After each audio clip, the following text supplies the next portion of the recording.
several packs of magnetic material. In fact, 4 kinds. Another kind here. And these things are hidden because we're talking about metal here in a powdered form. This way we can make our own blend of magnetic materials, not something you can buy off the shelf. Here's another type of magnetic material. This is ferrite, so we may utilize some of that.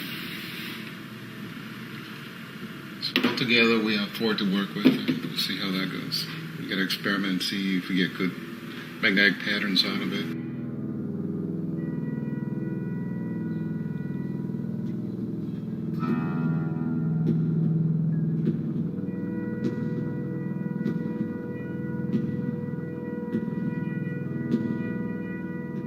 And this is 60 Rockwell stuff, and it worked okay.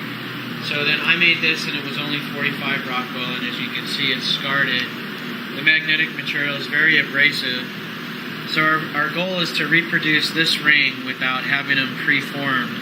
We want to mix our own materials and preform our own molds. Heat treating materials for the molds that we're making for the magnetic material. So it's a pretty gnarly furnace, as you can see. We've already accomplished some heat treating with it. What we've done is we've developed tooling to create the magnetic ring that we're going to use as a segment. What you're going to have is the cylinder is going to compress and create the magnet. As you can see, that's our shape that we're looking for. So basically, we've engineered a 4-piece tooling system that will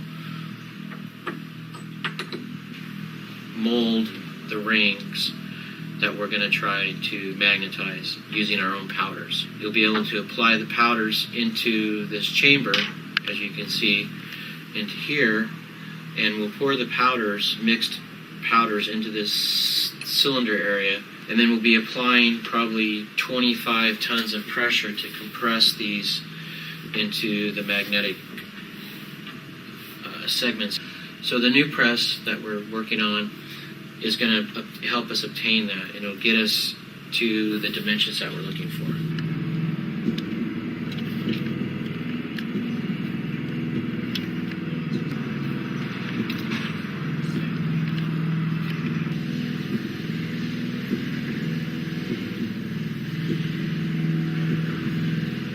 Basically, the wall should look just like it does in a machine shop mill. Press, mill, lathe, small lathe, work area.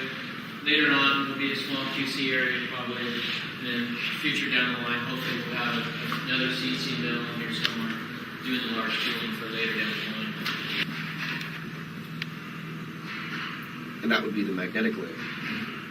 Yeah, with Bakelite.